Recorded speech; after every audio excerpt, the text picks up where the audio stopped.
Fox studio wanted him to cast Chris Elliott, who's a great actor, really funny dude, way more talented than me.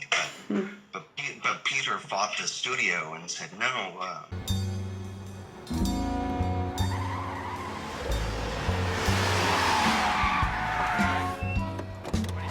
Peter Farrelly, he's just really passionate about disabilities and about, like, you saw something about Mary, right? Right? And like one of the best characters, and as someone who spent 22 years working with people with developmental disabilities, one of the best characters in that movie is the young man, the younger sister, the younger brother of Mary. Yeah. And where they're making these jokes that are like, where in some ways they may be funnier because you don't know if you can really laugh about it. But I think that Peter Farrelly especially, he was really sensitive to that kind of thing. And when he was making the follow-up movie to something about Mary, he didn't want to have an actor that had like white powder on his face and dyed hair. Just think it'll seem like mean and crass and not actually be funny if we just put some guy in makeup. Let's get someone that's actually born with albinism. I never said they were dead. I said they were gone. They moved to Phoenix, the bastards.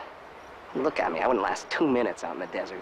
The telescope glasses, that was me. Like I need to see those. I had an earlier version. I'll send you stills of them. But I had an earlier version of the telescope glasses before they bought me a much better one for the film. What most people don't know about albinism is that you also tend to be legally blind. Like you need a certain amount of pigment when you're an embryo in order to process things. So my first 2 weeks of being alive, everybody thought I was totally blind.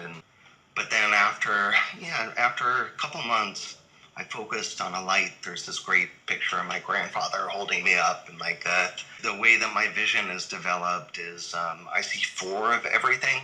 So looking at you on the screen here, I'm far enough away that you have 4 distinct heads that are stretched out horizontally, but they represent a single point where you're actually located, right? So in the movie, I end up with the big telescope glasses, which I love. They're so functional for me.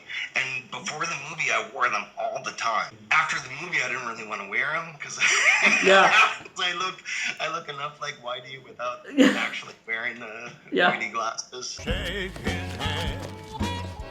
Sons of bitches, I'll show them, sons of bitches. I need a gun and lots of ammo. You are quoted everywhere, like maybe complaining a bit about the way that the movie portrays albinism, about how it laughs about it. Is that correct? Where did you complain? I mean, I think like if I'm right about what you're talking about, it was like interviews that I did right after the movie came out. Yeah. Where like I felt like an asshole. So Whitey, what happened to your family? I killed them. When that movie first came out, I had this big thing about how I did this thing that was making kids all over the world have new names to get called. Jim Carrey calls me Q-Tip, and it's fucking funny. It's funny. And Milky, that's funny. He's a funny dude. And most of those things he came up on the spot with. And at the time I just laughed because it was funny. I'd never heard those things. The idea that there was this weird albino character that was in the center of it that was me, I thought was really cool. Yeah. But once I saw myself on the big screen, especially like 2 or 3 times, I was like, no, man, I'm an asshole. I just gave like these little kids in small towns like new bad names that they have to call.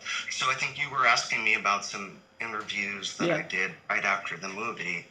And I was coming from that place, right? So right now I'm coming from a really different place. Yeah. Whitey! Rock and roll! I think like Milky and Q-Tip I thought were really funny, but like my background, I'm 45 now. Yeah. Just turned 45, so my background as a young person was punk rock. Like basically, if you're born looking different, it's like a real asset to be able to be like, well, I'm a punk. Yeah. Fuck you. Yeah. I'm a freak. You want to call me a freak? Like fucking A. Yeah. Like here are all my freak friends, and you can't fucking hurt me. When I was 15, I hacked them up with a hammer while they were sleeping.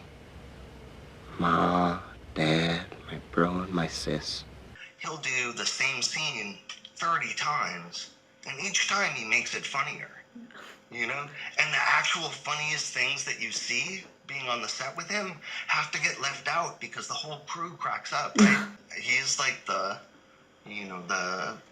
Michelangelo of joke making. He's really dedicated to being as funny and as possible. Boy, you can't beat the open road!